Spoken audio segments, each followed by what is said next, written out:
మీ అందరికీ యేసు ప్రభు గురించి కొన్ని మాటలు తెలియచేయాలని మీ మధ్యకు వచ్చి ఉన్నాం. యేసు ప్రభు గురించి తెలుసుకోవాల్సిన అవసరం ఎంతైనా ఉంది. ఎందుకంటే ఆయన దేవుడిగా ఉన్నాడు. అనేక మంది ప్రపంచం అంతా కూడా ఆయన దేవుడని విశ్వసిస్తూ ఉంది. ఈరోజు మన ప్రాంతంలో ఉన్న ప్రజలు కూడా యేసు ప్రభుని దేవుడిగా స్వీకరించాలని ఆశతో ఈ మాటలు మీకు తెలియజేయడం జరుగుతూ ఉంది. బైబిల్ గ్రంథంలో మనం చూడగలిగితే యేసు ప్రభు ఎవరో అని తెలుసుకోవాలని ఆశ కలిగిన ప్రతి ఒక్కరు కూడా ఆయన గురించి తెలుసుకొని ఆశ్చర్యపోయిన వారు ఉన్నారు. ఎందుకంటే యేసు ప్రభు జీవితం అంత గొప్పది. యేసు ప్రభు వారు మానవాళి కోసం చేసిన త్యాగం అంత గొప్పది. ఆయన దేవుడిగా ఉన్నవాడు కాస్త మానవుడు చేసే పాపముల నుండి విడుదల కలగజేయడానికి, పాపం నుండి విడిపించడానికి యేసు ప్రభు వారు 2000 సంవత్సరాల క్రితం దేవుడిగా ఈ లోకానికి వచ్చి ఉన్నాడు. ఆయన దేవుడిగా ఉన్నవాడు కాస్త ఎందుకయ్యా ఆయన మానవుడిగా రావాల్సి వచ్చింది అంటే, మనుషుడి యొక్క పాపము తొలగించబడాలి అంటే పవిత్రమైన రక్తం అనేది చిందించబడాలి. ఈ లోకములో దేవుని యొక్క రక్తముకు మించి పవిత్రమైనది మరొకటి ఏదీ లేదు.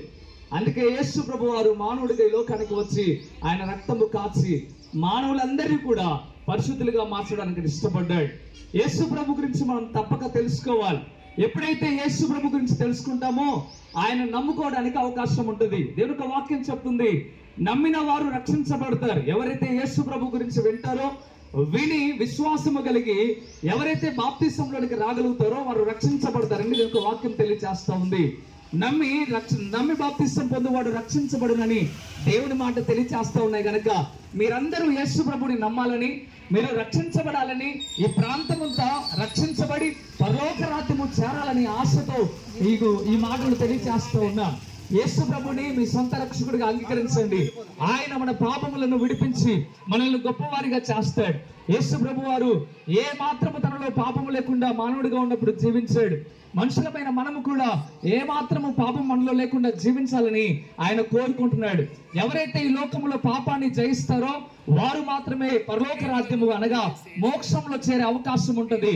అందుకే ప్రియమైన ప్రాంత ప్రజలారా, అన్నలారా, అక్కలారా, ఇదిగో అమ్మలారా, మీతో దేవుడు చెప్తున్న మాట, ఇదిగో మనసుని మార్చుకుందాం.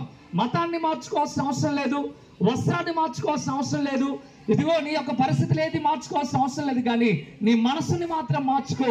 యేసు ప్రభు వారు అదే కోరుకుంటా ఉన్నాడు. నువ్వు మనసు మారితే చాలు, ప్రభు నిన్ను గొప్ప స్థాయిలో ఉంచాలని ఆశపడతా ఉన్నాడు. కనుక మిమ్మల్ని ప్రేమించి మాటలు తెలియజేస్తా ఉన్నాం. దేవుడి కొద్ది మాటలు దీవించును గాక. ఆమేన్.